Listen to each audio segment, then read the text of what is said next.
First நீங்கள் நல்லா குளிக்கிற முறை எப்படின்னா, ஒரு ஆயில் எடுத்து தேங்காய் எண்ணெய் எடுத்து நல்லா டச் பண்ணி பாடி ஃபுல்லுமே ஒரு மசாஜ் பண்ணுற மாதிரி ஃபஸ்ட்டு பண்ணுங்கள். அதுக்கப்புறமா நம்ம குளியல் பவுடர் வீட்டிலையே நாம் யூஸ் பண்ணலாம்.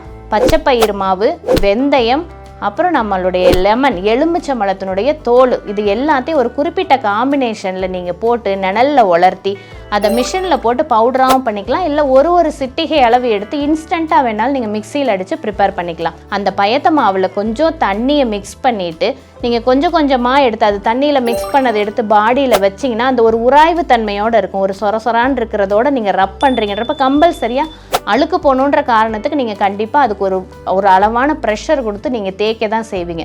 உச்சந்தலையிலேருந்து உள்ளங்கால் வரைக்கும் அதையே நம்ம யூஸ் பண்ணலாம். பயத்த மாவு முகத்துக்கும் போடலாம், உடம்புக்கு போடலாம், தலைக்கு போடலாம். இதுக்கு எந்த ஒரு வேரியேஷன் கிடையாது. pH லெவல் பார்க்கணும், அது பார்க்கணும், இது பார்க்கணும், அந்த ஒரு அவசியமே கிடையாது.